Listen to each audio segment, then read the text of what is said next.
다 함께 묵상 기도하심으로 예배를 시작하도록 하겠습니다.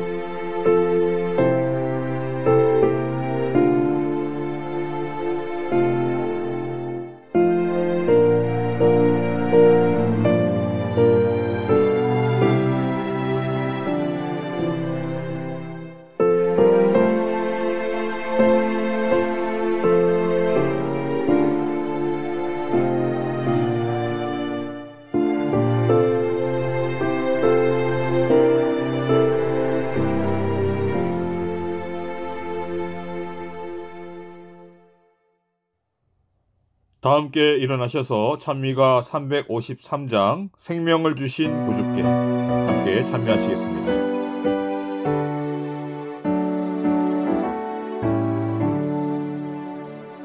생명을 주신 구주께 멸류관 드리네.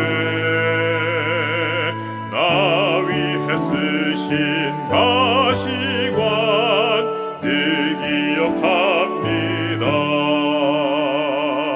저 겟세마네 고난을 늘 기억하게 하시고 그 십자가의 은혜로 날 인도하소서.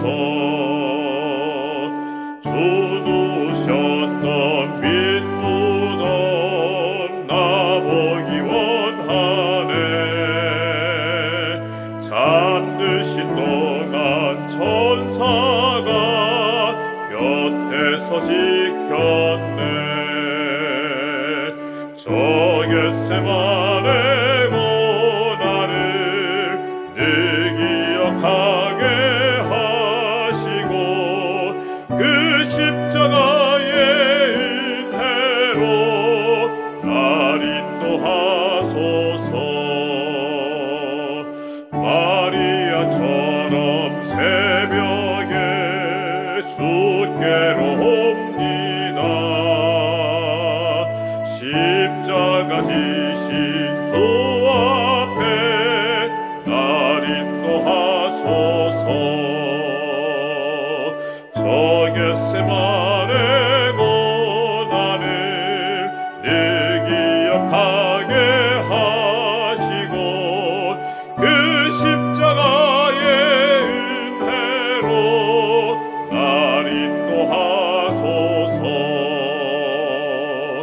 나 또한 주의 십자가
화려한 동산 무성한 저수로 아름답고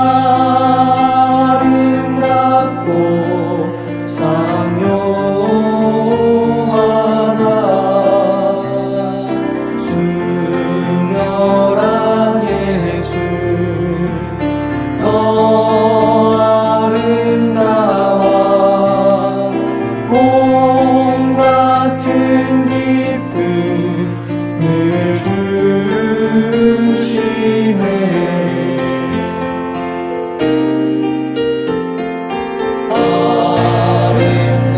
아름다우신 열방의 주여 하나님 아는 그림자 되신 주여 영광과 존귀 찬양과 경배 다 받으소서 주 홀로 받으소서 이제부터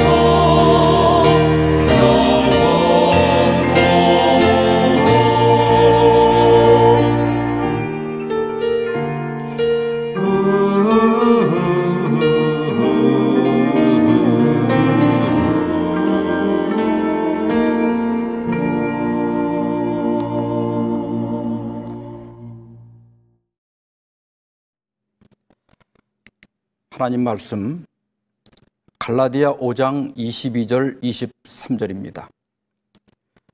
오직 성령의 열매는 사랑과 희락과 화평과 오래 참음과 자비와 양선과 충성과 온유와 절제니 이 같은 것을 금지할 법이 없느니라. 여러분 안녕하십니까?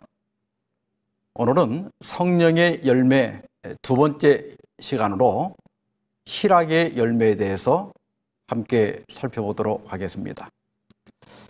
희락은 헬라어로 그 헬라어 명사로 카라입니다. 근데 이 카라는 기뻐하다, 즐거워하다라고 하는 동사 카이로에서 유래했습니다. 따라서 희락은 말 그대로 기쁨, 즐거움을 의미합니다.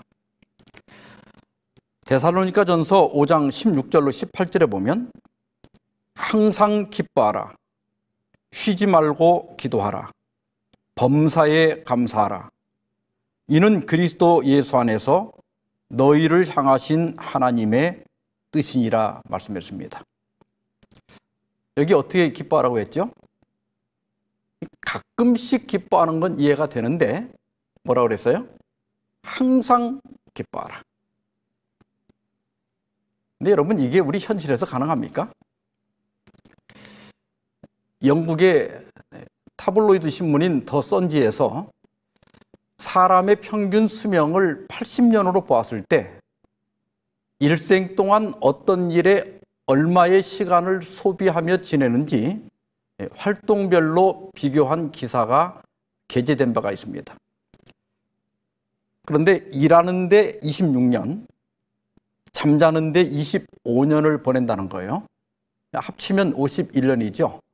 그러면 80평생에서 64% 정도 됩니다. 이걸 하루로 따지면 하루 24시간 중에서 15시간 반 이상을 일하고 자는데 사용한다는 뜻입니다. 이것은 우리가 생존을 위해서 어쩔 수 없는 시간입니다. 그러면 하루 중에 나머지 우리가 사용할 수 있는 시간은 고작 8시간 반 정도만 남습니다. 그런데 그 8시간 반을 TV 보는데 10년, 먹는데 6년, 전화 받는데 4년, 화장실 가는데 3년, 부엌에서 남자는 1년 3개월, 여자는 2년 5개월, 기다리는데 2년, 화내는데 2년, 이성을 바라보는데 남자는 1년, 여자는 6개월, 몸 단장하는데 남자는 46일, 여자는 136일을 쓴답니다. 그러면 우리가 80평생 웃는 시간은 얼마나 될까요? 여기 보면 88일에 불과하다고 합니다. 아까 우리가 화내는 시간이 얼마라고 그랬죠? 2년이나 돼요. 그러니까 우리의 삶은 짜증내고 화내는 일이 웃고 기뻐할 시간보다 훨씬 많다는 것입니다. 그래서 모세는 시편 90편 10절에서 우리의 연수가 70이요 강건하면 80이라도 그 연수의 자랑은 수고와 슬픔뿐이요 그랬습니다.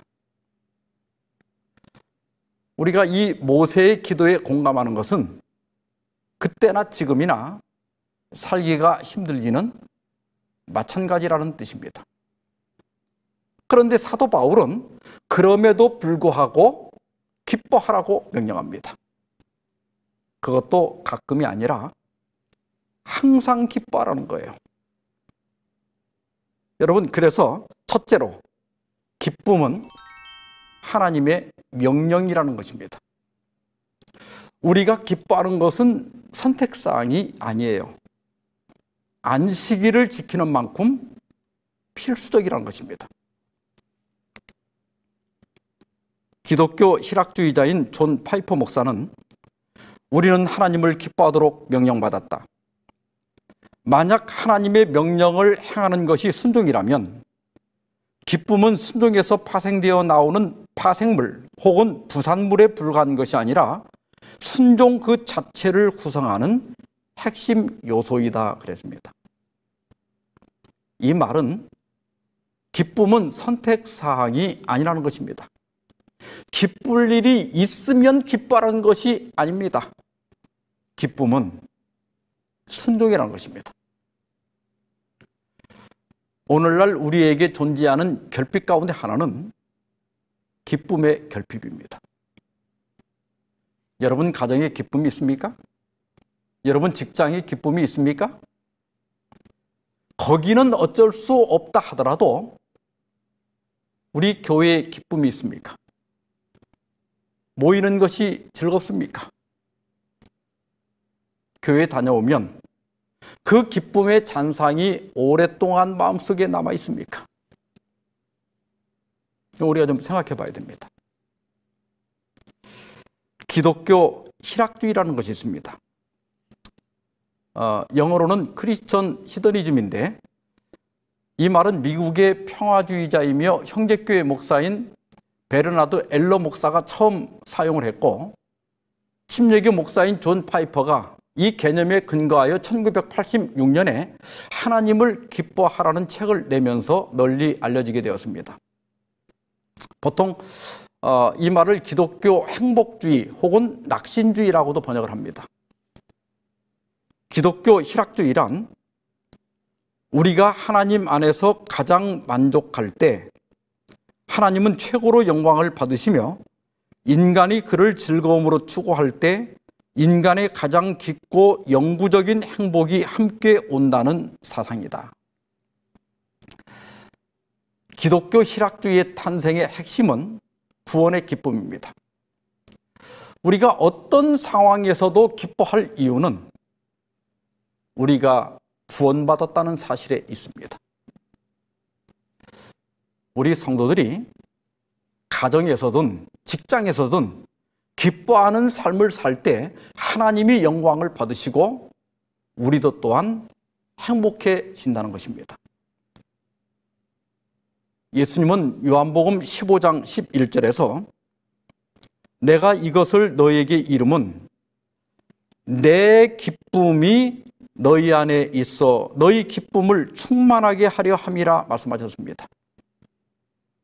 예수님께서 여기 뭐라고 그러셨죠? 내 기쁨이라고. 그러니까 예수님은 그 안에 기쁨이 충만해 있다고 하는 뜻입니다. 실제로 시편 16편 11절에 보면 주께서 생명의 길을 내게 보이시리니 주의 앞에는 충만한 기쁨이 있고 주의 오른쪽에는 영원한 즐거움이 있나이다 그랬습니다. 여러분, 기쁨의 출발은 하나님으로부터 옵니다. 하나님 앞에, 하나님 옆에는 영원한 기쁨이 있다는 것입니다. 하나님은 기쁨과 즐거움에 둘러싸여 계십니다. 그래서 사도 바울은 디모데전서 1장 11절에서 하나님을 복되신 하나님이라고 불렀어요. 여기 복되신이라고 하는 말은 헬라어로 마카리오스인데 복되신 혹은 행복한 그런 뜻입니다. 다시 말하면 하나님은 행복한 하나님이라는 거예요. 그래서 주님은 자신이 행복한 것처럼 우리도 행복하기를 바라십니다. 아까 보았던 요한복음 15장 11절에서 내 기쁨이 너희 안에 있어 너희 기쁨을 충만하게 하려 함이라 그랬어요. 우리 주님은 우리 주님 안에 있는 그 기쁨이, 그 행복이 우리 안에도 있어서 우리가 기쁨으로 충만하기를 원하십니다. 교회증언 7권 244페이지 보면 하늘은 기쁨으로 충만해 있다. 지상의 교회가 찬양으로 충만해져야 하지 않겠는가 그랬어요. 이 말씀은 우리가 늘 교회에서 찬양만 하라는 뜻은 아닙니다. 우리가 모일 때 거기에 기쁨이 충만해야 한다는 뜻입니다. 그렇다고 해서 우리가 늘 들떠 있거나 또 깔깔대고 웃어야 한다는 것은 아닙니다.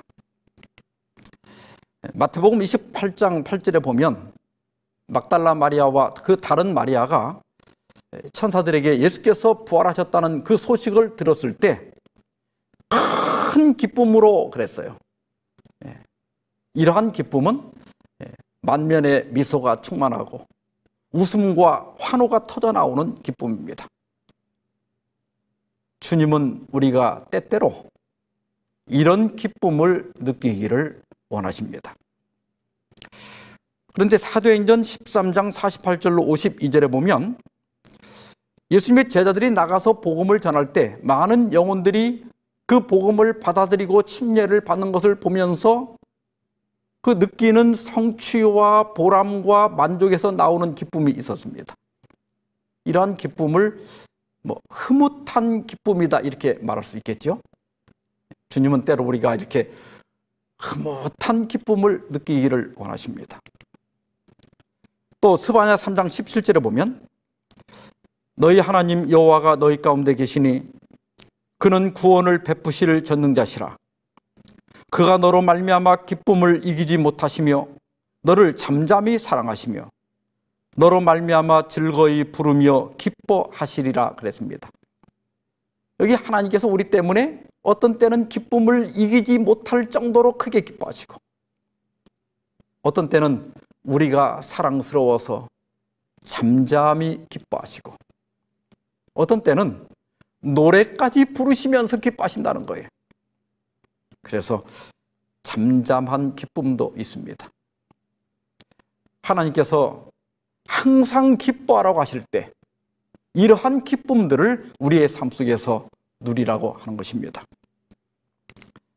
정례계단 121페이지 보면 예수 그리스도의 종교는 강과 같은 평강을 준다. 이 종교는 기쁨의 빛을 꺼버리지도 아니하고 유쾌함을 억제하거나 명랑하고 웃는 얼굴을 흐리게 하지도 않는다 그랬습니다.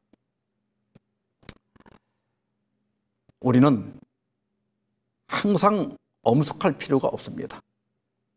하나님께서는 우리가 엄숙하기보다는 더 많이 기뻐하기를 원하십니다. 그런데 재림신도의 가정 431페이지 보면 하나님께서는 우리가 빛의 자녀들로서 우리를 어두운 데서 불러내어 당신의 기이하신 빛에 들어가게 하신 이의 아름다운 덕을 선전할 수 있도록 즐겁고 행복한 정신을 배양하기를 원하신다 그랬어요. 즐겁고 행복한 정신을 배양하기를 원하신다. 이것은 기쁨은 자동으로 저절로 되는 것이 아니라는 뜻입니다. 그래서 우리는 자꾸 기뻐하는 연습을 해야 돼요. 다시 말하면 기뻐하는 것도 습관이라는 거예요. 기쁨이 습관이 되면 우리는 사소한 것에도 기뻐하고 때로는 기쁨거리를 찾아서 기뻐하게 됩니다.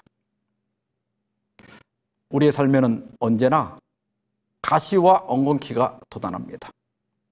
그러나 부정적인 것에 집착하지 말고 자꾸 긍정적인 생각을 하고 좋은 생각만 하도록 우리가 연습할 필요가 있다. 노력해야 한다. 그런 말씀입니다. 두 번째로, 우리는 기뻐하되 하나님을 기뻐해야 됩니다. 바벨론 포로 생활에서 귀국한 유대인들은 우여곡절 끝에 성벽을 완성했습니다. 7월 1일 이제 유대인들의 새해가 되자 그 첫날에 모든 백성들이 수문 앞 광장에 모였습니다. 에스라가 율법책을 읽어줄 때 백성들은 자신들의 죄를 깨닫게 됩니다. 그들은 왜 예루살렘이 함락되었으며 자기 선조들이 왜 바벨론의 포로가 되었는지 깨닫게 되었어요. 하나 둘 울기 시작하더니 온 광장이 울음바다가 되고 말았습니다. 그때 느헤미야가 나서서 말했습니다. 느헤미야 8장 10절에 이날은 주의 성일이니 근심하지 말라. 여호와를 기뻐하는 것이 너희의 힘이니라. 여기 현대어 성경에 보면 여호와를 바라보며 즐거워하면 여러분은 다시 힘과 용기를 얻게 될 것입니다. 또 세 번역에는 주님 앞에서 기뻐하면 힘이 생기는 법이니 슬퍼하지들 마십시오. 이 느헤미야 8장 10절의 주석을 보면 유대인의 종교가 우울하고 엄격하다는 일반적인 견해는 잘못되었다. 그 예식과 의식적인 규정들은 실제로 세밀하고 엄숙하지만 그 제사 가운데는 많은 기쁨이 있었다. 특별한 종교 의식을 위하여 구별된 여러 절기 중에서 백성이 저희 몸을 괴롭게 해야 할 때는 단지 하나뿐이었다. 이 언제죠? 대속죄일입니다. 다른 절기들은 하나님의 선하심을 기념하고 그분을 찬양하는 축제였다 그랬어요. 실제로 그 신명기 16장 14절로 15절에 보면 너희가 절기를 지킬 때에 15절 마지막에 보면 너는 온전히 즐거워할지어다 그랬어요. 뭐 여기만 그런 게 아니라 레위기 23장 40절에 보면 초막절에 대해서 말씀하실 때도 이래 동안 즐거워할 것이다 이렇게 말씀하셨습니다. 그리고 이제 각종 제사를 지낼 때도 신명기 27장 6절 7절에 보면 번제와 화목제를 드리고 내 하나님 여호와 앞에서 즐거워하라 그랬어요. 뿐만 아니라 이사야 58장 13절 14절에 보면 안식일을 어떻게 지키라고 그랬죠? 안식일을 즐거운 날이라. 우리가 안식일을 거룩하게 지켜야 하는 것은 맞지만 너무 엄숙하게, 너무 우울하게 지내는 것은 하나님의 뜻이 아닙니다. 우리가 안식일을 잘 지키면 내가 여호와 안에서 즐거움을 얻을 것이라 말씀하셨습니다. 뭐 화요일 기도회도 있고 또 금요일 안식일 환영 예배, 또 토요일 안식일 예배, 그리고 교회 각종 또 행사들이 있죠.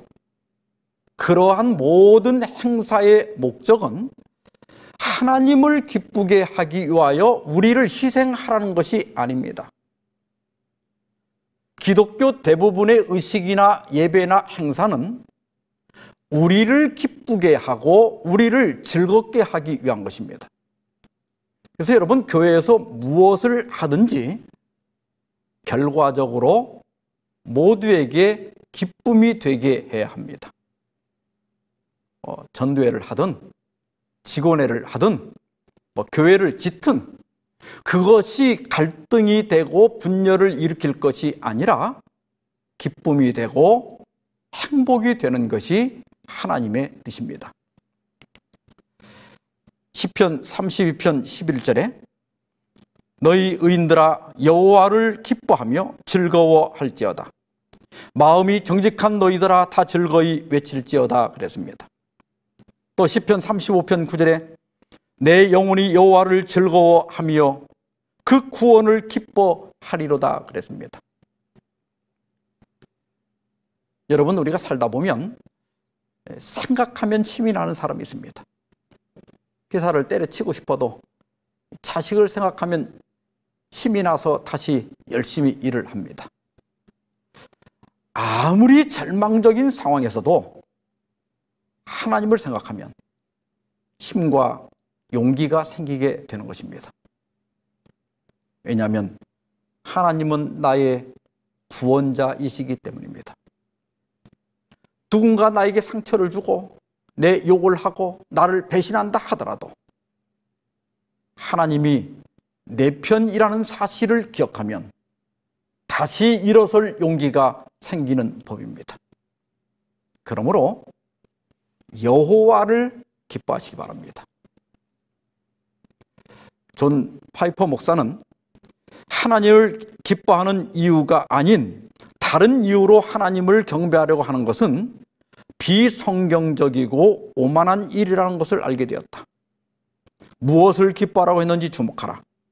하나님께서 주신 선물들이 아니라 하나님을 기뻐해야 한다고 했다. 하나님이 주신 재물이나 건강이나 성공이나 형통함 때문이 아니라 하나님 자체를 기뻐해야 합니다. 그런 사람은 결코 실망하는 법이 없습니다. 왜냐하면 재물이나 건강이나 성공은 사라질 수 있지만 하나님은 어제나 오늘이나 영원토록 변함이 없으시기 때문입니다. 영성신학자인 유진 피터슨 목사님은 목사들의 목사라고 이렇게 불리는 분입니다. 그분은 이렇게 말씀하셨어요. 기억하십시오. 세상은 당신을 더 이상 필요로 하지 않는다는 사실을. 세상이 필요한 것은 하나님입니다. 여러분 역시 더 많은 친구들을 원할 필요가 없습니다. 여러분에게는 하나님이 더욱 필요합니다. 그랬습니다. 여러분, 우리 목사들이 세상이 나를 필요로 하는 것이 아니라 하나님을 필요로 한다는 사실을 기억해야 한다는 거예요. 또 여러분도 더 많은 교회 안에서의 친구들이 필요할지 모르지만 그러나 정말 필요한 것은 하나님이라는 거예요. 그래서 이사야 12장 2절로 3절에 보면 보라, 하나님은 나의 구원이시라. 내가 신뢰하고 두려움이 없으리니 주 여호와는 나의 힘이시며 나의 노래시며 나의 구원이심이라. 그러므로 너희가 기쁨으로 구원의 우물들에서 물을 기르리로다 말씀했습니다. 여러분, 이 노래는 모든 시대에 걸쳐 구원을 경험한 자들이 불렀던 노래입니다. 여러분도 오늘 바로 지금 나를 구원하신 하나님을 생각하면서 주 여호와는 나의 힘이시며 나의 노래시며 나의 구원이심이라고 노래하게 되시기를 주의 이름으로 축원합니다. 셋째로는 자족함으로 기뻐할 수 있다는 것입니다. 빌립보 4장 11절로 13절에 보면 내가 궁핍함으로 말한 것이 아니니라. 어떠한 형편이든지 나는 자족하기를 배웠노니 내가 비천에 처할 줄도 알고 풍부에 처할 줄도 아나 모든 일 곧 배부름과 배고픔과 풍부와 궁핍에도 처할 줄 아는 일체의 비결을 배웠노라. 내게 능력 주시는 자 안에서 내가 모든 것을 할 수 있느니라. 여러분, 기쁨은 만족에서 옵니다. 그런데 사도 바울은 배부름과 풍부함으로 오는 만족 때문에도 기뻐하지만 그 반대로 비천과 배고픔과 궁핍에도 만족할 수 있었고 그래서 기뻐할 수 있었다고 말합니다. 여기 13절에 내게 능력 주시는 자 안에서 내가 모든 것을 할 수 있느니라, 이 말씀을 어떤 사람들은 믿으면 무엇이든지 할 수 있다 이런 의미로 사용하는데 사실 본문의 의미는 약간 거리가 있습니다. 본래 의미는 어떤 형편이든지 내게 능력 주시는 그리스도 안에서 자족할 수 있었다 이런 뜻이에요. 자족이라고 하는 말은 원문에 아우타르겠습니다. 형용사인데 스스로 충분한,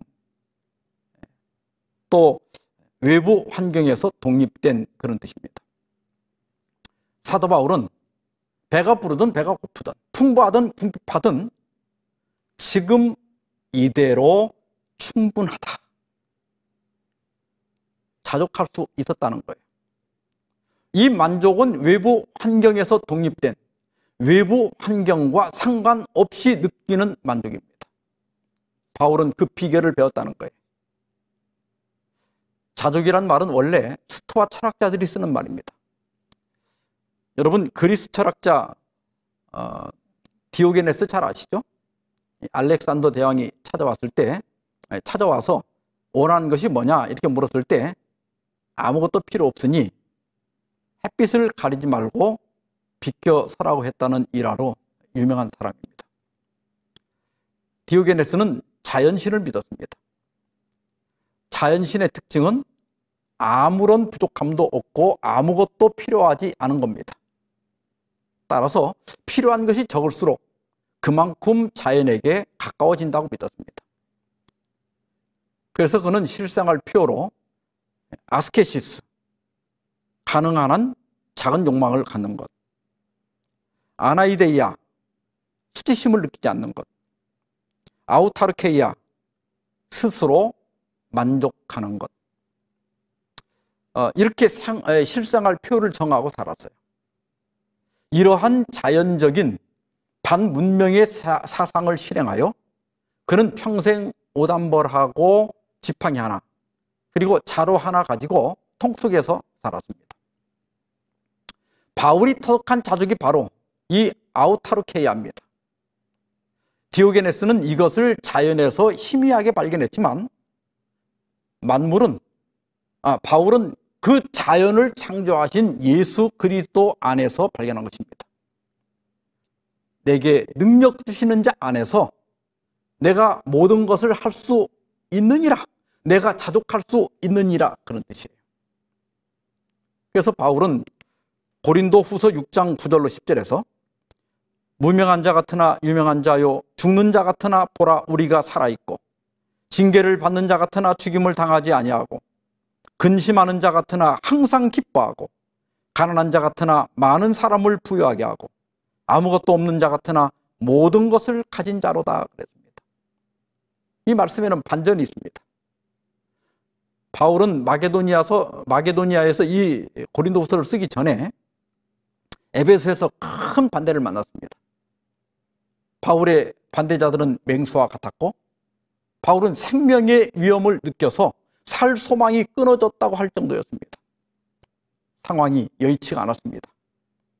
세상적 안목으로 볼 때는 근심할 수밖에 없었어요. 그러나 바울은 항상 기뻐한다고 말하고 있습니다. 왜냐하면 어떤 형편이든지 상황에 관계없이 자족하는 마음이 있었기 때문입니다. 그래서 이 추석에 보면 자족과 기쁨의 생애는 그리스도인이 양도할 수 없는 생득권이다. 죄의 권세와 사탄의 손에서 구원받게 된 것, 우리를 사랑하시는 이로 말미암아 우리가 넉넉히 이기는 것, 온전히 구원받은 것, 이 모든 것은 기쁘고 행복한 생애를 사는 이유로 꼽기에 충분한 것들이다 그랬습니다. 우리는 온전히 구원받았기 때문에 또 그리스도로 말미암아 넉넉히 이길 수 있기 때문에 자족하고 기뻐할 수 있습니다. 주님, 저는 주님 만난 것으로 충분합니다. 제가 죄에서 구원받은 것으로 충분합니다. 물론 제 바람이 있지만 그건 제가 그냥 기도한 거고 지금 이대로도 좋습니다. 이대로도 충분합니다. 이런 자족하는 마음이 우리로 항상 기뻐하게 합니다. 간디는 이 세상은 우리들의 필요를 위해서는 풍요롭지만 탐욕을 위해서는 궁핍한 곳이다. 여러분, 지금 어려운 일들이 좀 있긴 하지만 지금처럼 풍요로운 시대는 일찍이 없었습니다. 그러나 탐욕을 위해서는 이 세상은 궁핍한 곳입니다. 노르웨이의 극작가인 입센은 돈은 여러 가지를 감싸고 있는 껍질일지 모르지만 알맹이는 아니다. 돈으로 음식을 살 수는 있지만 식욕을 살 수는 없다. 약은 살 수 있지만 건강은 살 수 없다. 지인을 얻을 수는 있지만 친구를 얻을 수는 없다. 노예를 부릴 수는 있지만 충신을 거느릴 수는 없다. 즐거운 날은 보낼 수 있지만 평화롭거나 행복한 날은 누리지 못한다 그랬습니다. 여러분, 우리가 돈으로 우리 생활에 필요한 많은 것들을 살 수 있지만 정말 인생에서 중요한 것은 돈으로 살 수 있는 것이 아닙니다.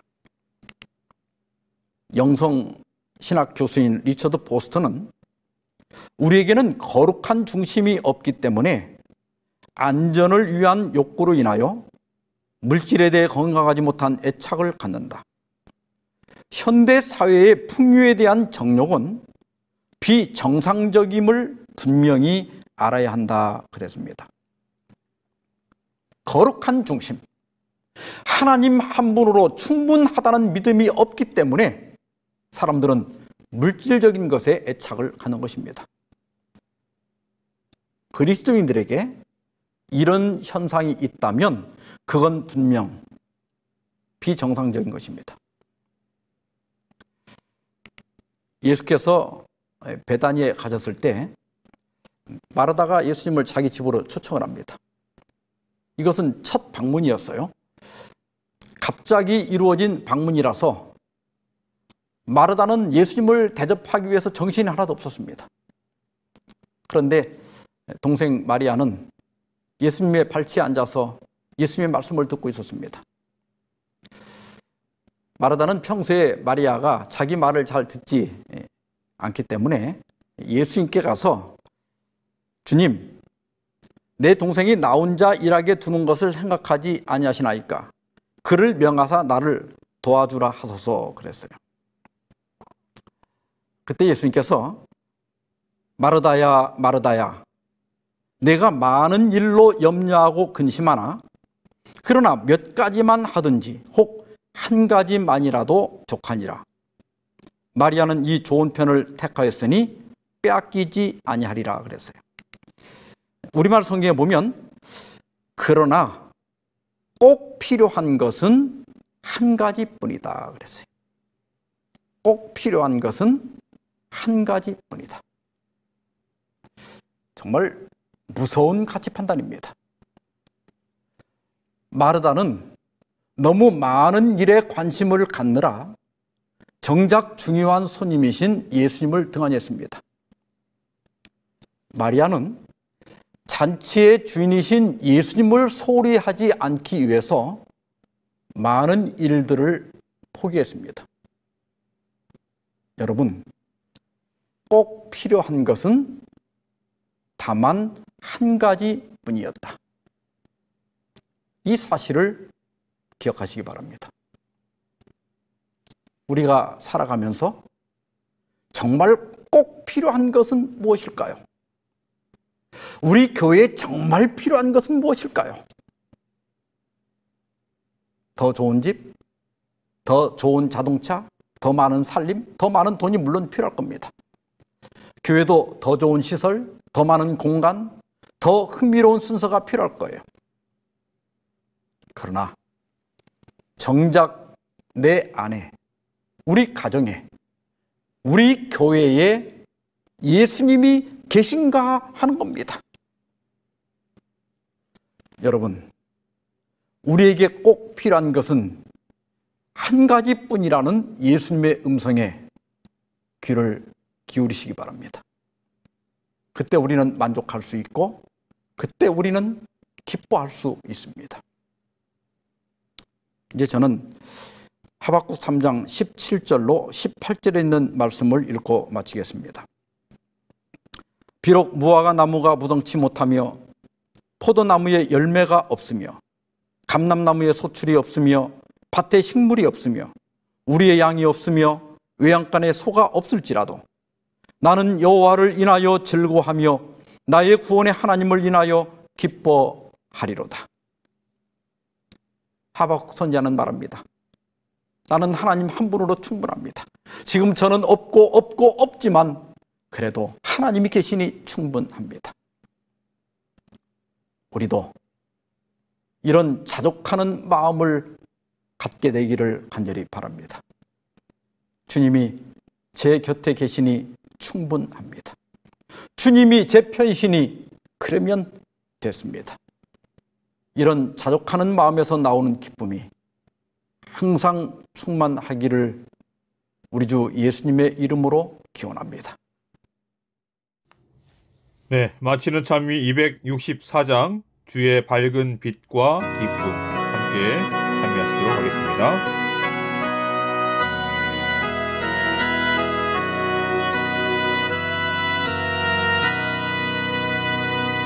주의 밝은 빛과 기쁨 신인 자여 너의 가진 등을 밝히 켰는가. 전성 향해 가는 성도들을 위해 앞이 비춰주는가.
사랑이 충만하신 우리 주님, 복된 안식일을 허락하여 주셔서 이 안식일을 시작하는 이 즈음에 주님 앞에 모여 예배하게 하시고 경배하게 하시니 감사합니다. 주님의 그 자녀로서의 신분의식, 자긍심을 가지고 주님께서 주시는 그 평안함과 행복과 화평을 인해 항상 기뻐하게 하시고 즐거워하게 하시고 평화롭게 하여 주시옵소서. 주님의 그 이름을 언제나 잊지 않고 생각하며 주님을 따라가는 주의 백성들 될 수 있도록 인도하여 주시고, 이 거룩한 성일 안식일에 우리가 다 함께 모여 예배하지는 못하지만 함께 한 마음 한 뜻으로 주님을 경배하는 우리 모든 나주교회 성도들 될 수 있도록 인도하여 주시옵소서.